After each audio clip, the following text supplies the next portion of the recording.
Hello friends, तो हम लोग जो है CSIR नेट की मैथमेटिकल साइंस का प्रिपरेशन कर रहे हैं।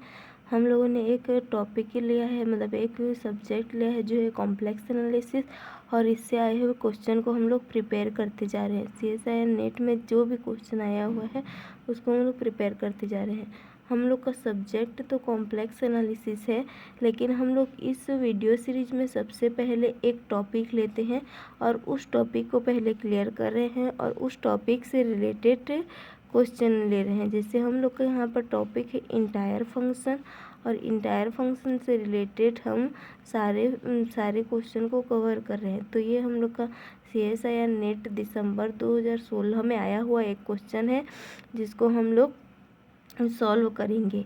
इंटायर फंक्शन से रिलेटेड क्वेश्चन है। तो क्वेश्चन क्या कहता है, देखिए, suppose f and g are entire function and gz not equal to 0 for all z belongs to C. If mod of fz is less than or equal to mod of gz, then we conclude that. मतलब यहाँ पर हम लोग का क्या कह रहा है कि मतलब कि f और g दो इंटायर फंक्शन दिए हैं और gz नॉट इक्वल टू 0 है, और ये हम लोग का कंडीशन एक गिवन है, mod of fz is less than और equal to mod of gz। तब हम लोग को कंक्लूजन निकालना है कि हम लोग का आंसर क्या हो सकता है।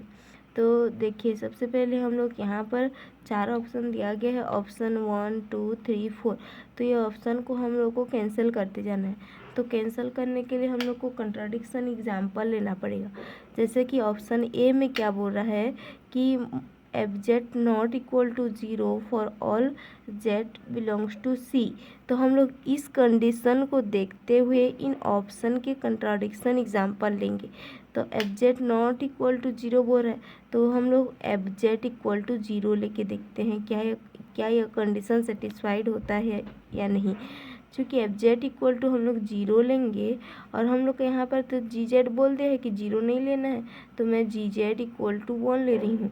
तो इस आधार पर जब हम लोग इस कंडीशन को अप्लाई करेंगे तो 0 इज लेस देन 1, यह कंडीशन तो सेटिस्फाइड हो रहा है। मतलब कि fz इक्वल टू 0 पर यह कंडीशन सेटिस्फाइड हो रहा है। अतः हम लोग का ऑप्शन ए जो है वो रॉन्ग हो जाएगा। तो ऑप्शन ए हम लोग का रॉन्ग हुआ।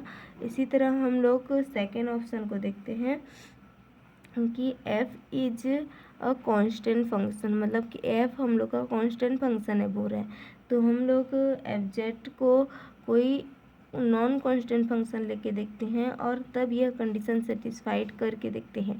अगर कंडीशन सेटिस्फाइड हो गया तो ऑप्शन 2 भी हम लोग का गलत हो जाएगा, और कंडीशन सेटिस्फाइड नहीं होता है तो ये हम लोग का आंसर हो जाएगा। तो सबसे पहले fz को मैं नॉन कांस्टेंट लेके देखती हूँ। fz मैंने क्या लिया, 1/3 e⁻z लिया, और मान लो हम लोग का gz जो है e⁻z है। तब हम लोग इस कंडीशन को अप्लाई करेंगे तो ये क्या होगा, हम लोग का mod of fz is less than और इक्वल टू gz, ये कंडीशन हम लोग का सेटिस्फाइड होना चाहिए। तो यहाँ पर मैं रख के देखूँगी तो 1/3 e⁻z which is less then e⁻z, ऐसा तो होगा। इसीलिए ऑप्शन सेकेंड हम लोग का रॉन्ग हो जाएगा, क्योंकि fz यहाँ पर मैंने कांस्टेंट नहीं लिया है, नॉन कांस्टेंट लिया है, फिर भी हम लोग का ये कंडीशन सेटिस्फाइड हो रहा है। अतः ऑप्शन सेकेंड भी हम लोग का रॉन्ग हो जाएगा। मतलब कि f कांस्टेंट फंक्शन हो ये जरूरी नहीं है, नॉन कांस्टेंट में भी यह कंडीशन सेटिस्फाइड हो रहा है। अब यहाँ पर क्या बोल रहा है, थर्ड ऑप्शन हम लोग का बोला है f0 equal to 0, f0 equal to 0 लेंगे तभी ये कंडीशन सेटिस्फाइड होगा बोल रहा है। तो मान लो मैं इसको प्रूव करने के लिए कंट्राडिक्ट एग्जाम्पल ले रही हूँ। मान लो हम लोगों ने लिया है contradict example fz equal to 1, fz equal to 1 लिया है। अब यहाँ पर fz इक्वल टू 1 लिया है और gz इक्वल टू 2 ले लिया है, तो ये कंडीशन तो सेटिस्फाइड हो रहा है हम लोग का, क्योंकि fz लेस देन और इक्वल टू gz, ऐसा तो सेटिस्फाइड हो रहा है इस कंडीशन के लिए। अब मैं यहाँ पर f0 निकाल के देखती हूँ, तो f0 इक्वल टू तो हम लोग का 1 मिलेगा, क्योंकि हम लोगों ने यहाँ पर एक कांस्टेंट फंक्शन लिया है। मतलब यहाँ पर fz कांस्टेंट हो भी सकता है, यहाँ रेस्ट्रिक्ट नहीं है।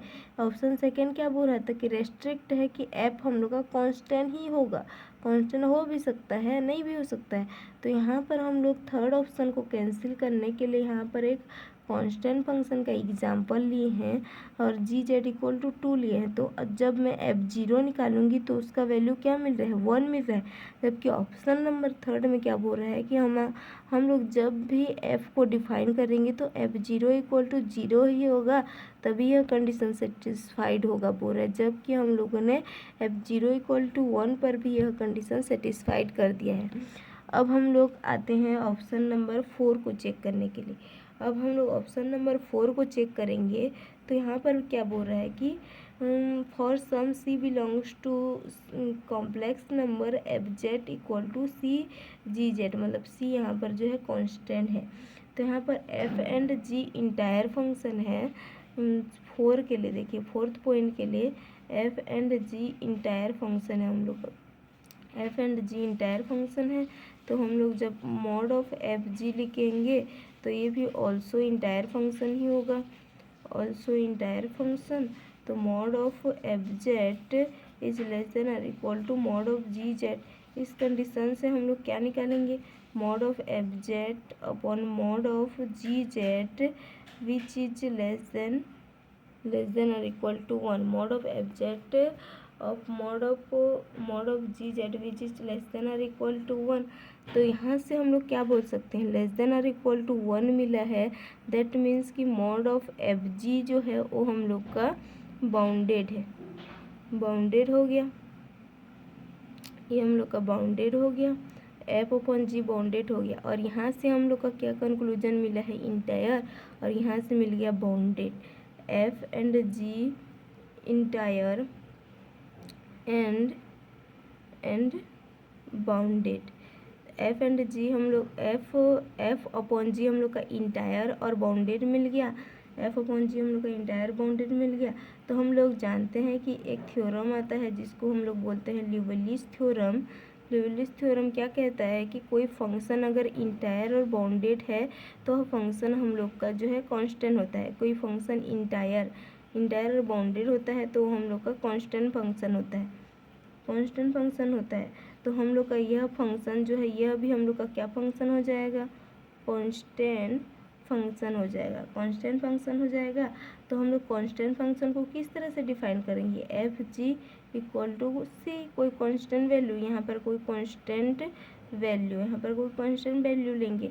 इसको हम लोग फंक्शन के रूप में भी लिख सकते हैं, Fz upon Gz which is equal to C constant. तो यहाँ से हम लोग का इम्प्लाई होगा Fz equal to C Gz।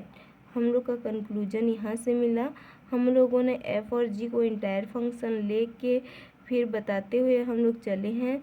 तो हम लोग का लास्ट कंक्लूजन जो है Fz equal to C G Z मिला है, जो कि ऑप्शन नंबर सी में बोल रहा है for some C belongs to complex number Fz equal to C G Z. अतः ऑप्शन सी हम जो है हम लोग का ऑप्शन 4, मतलब ऑप्शन 4 हम लोग का राइट आंसर हो जाएगा। ऑप्शन 3 तो रॉन्ग था, ऑप्शन 4 राइट आंसर हो जाएगा। तो ऑप्शन 4 हम लोग का राइट कैसे है उसको हम लोग यहाँ से फिर एक बार देख सकते हैं। f and g entire function है, तो mod of f upon g also entire function. लेकिन हम लोग का क्या यह कंडीशन गिवन है, तो यहाँ से हम लोग निकाल सकते हैं कि mod of Fg upon mod of Gz is less than और इक्वल टू 1। और ये हम लोग का क्या है, बाउंडेड का कंडीशन है। जब ऐसा कंडीशन सेटिस्फाइड होता है तो हम लोग का फंक्शन बाउंडेड होता है।